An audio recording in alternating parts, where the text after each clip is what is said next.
আপনারা দেখছেন আশরাফুল অফিসিয়াল। রাজ্যে ক্রমবর্ধমান বেকারত্ব দূর করতে সরকার পরিবার পিছু একজনকে চাকরি দিক, কিন্তু সেটা না করে সরকার অহেতুক ধর্মীয় উন্মাদনায় মানুষকে মাতিয়ে রাখছে। এই বিষয়ে কেন্দ্রের বিজেপি সরকার ও রাজ্যের তৃণমূল কংগ্রেস সরকারের কোন তফাৎ নেই। আজ উত্তর ২৪ পরগনার বসিরহাটের এক জনসভায় এই মন্তব্য করে ইন্ডিয়ান সেকুলার ফ্রন্টের চেয়ারম্যান ও বিধায়ক নওশাদ সিদ্দিকী বলেন, হিন্দু মুসলিম আদিবাসী সবাইকে একজোট হয়ে গণতান্ত্রিক প্রক্রিয়ায় এদেরকে ক্ষমতার মসনদ থেকে সরাতে হবে। তিনি আজ বিভিন্ন ইস্যুতে তার বক্তব্য তুলে ধরেন।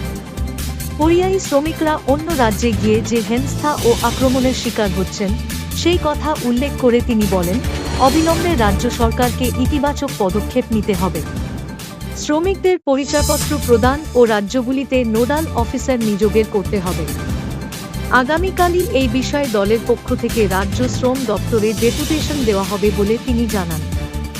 সম্প্রতি যেভাবে তামান্না খাতুন নামের একটি বাচ্চা মেয়েকে খুন করা হলো ও কলকাতায় একটি কলেজ চত্বরে একজন গণধর্ষণের শিকার হলো, তার তীব্র সমালোচনা করে নওশাদ সিদ্দিকী বলেন, শাসক দলের মদতে এই রাজ্যে লুম্পেন রাজ চলছে, এর অবসান ঘটাতে হবে। চাকরিতে সংরক্ষণ নিয়েও রাজ্য সরকারের ভূমিকার তিনি কড়া সমালোচনা করেন। তিনি বলেন, রাজ্য সরকারের অকর্মণ্যতার জেরে ওবিসিভুক্ত মানুষেরা বিপদে পড়েছেন। আইএসএফ চেয়ারম্যান ওয়াকফ সংশোধনী আইন প্রত্যাহারের দাবি জানিয়ে বলেন, এটি কোন ধর্মীয় আন্দোলন নয়, দেশের সংবিধানকেই অবমাননা করছে এই আইন। তাই এটি প্রত্যাহারের জন্য আপামর নাগরিককেই সোচ্চার হতে হবে। তিনি বলেছেন, ভোট যত এগিয়ে আসবে ধর্মীয় উন্মাদনার সৃষ্টি করে শাসক দল ভোট লুটতে চাইবে, এটি বরদাস্ত করা যাবে না।